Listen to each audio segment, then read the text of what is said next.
Légion numéro 10, N'Djamena de la gendarmerie nationale, c'est sous le regard bienveillant du directeur général de la gendarmerie nationale, le général de brigade Jonathan Marcel Honaiti, que se déroule la cérémonie de présentation à la presse des présumés malfrats, des hors-la-loi pris dans les mailles du filet, des hommes en treillis.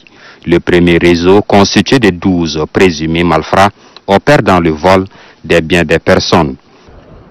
C'est le plus grand voleur qui perturbe la quiétude de la population ndjamenoise la nuit.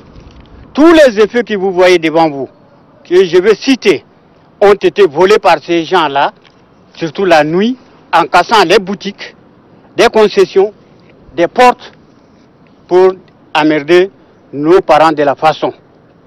Et les 4 femmes que vous voyez derrière, c'est des grandes complices.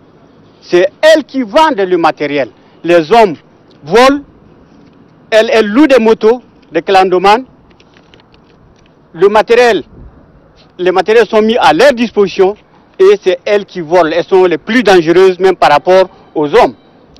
Le deuxième groupe, constitué de 5 personnes, est arrêté par la force mixte au cours d'une patrouille des piroguiers qui font traverser clandestinement des personnes en provenance du Cameroun. Malgré les mesures sécuritaires, sanitaires qui ont été décrétées par le gouvernement. Donc c'est des gens qui défient l'autorité de l'État. Ils seront mis tout de suite à la disposition de la justice. Le procureur de la République a laissé entendre que ces présumés malfrats seront frappés par les textes en vigueur de la République. Ils se permettent de violer allègrement les décisions des autorités administratives. Leur acte est constitutif de résistance à l'autorité des États, qui est réprimé par l'article 140. Leur acte est constitutif de rébellion, qui est réprimé par l'article 129 du Code pénal.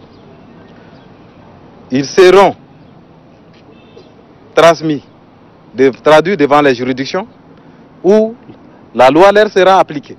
La gendarmerie nationale invite la population à une franche collaboration afin de mettre hors état de nuire les malfaiteurs.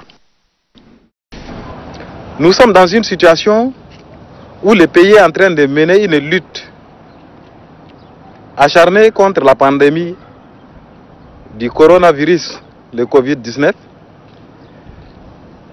Et en cette période, le gouvernement tchadien a pris des mesures exceptionnelles pour limiter la circulation des personnes et des biens, fermer les frontières, puisque notre action n'est pas seulement répressive, punitive, mais elle est aussi préventive. Et à titre de prévention, je voudrais donc, par le biais de ces micros, de cette occasion qui m'est offerte, mettre en garde tous ceux qui enfreignent la loi, tous ceux qui contribueront à répandre cette maladie de Covid-19. Puisque l'article 244 du Code pénal, dans son alinéa premier,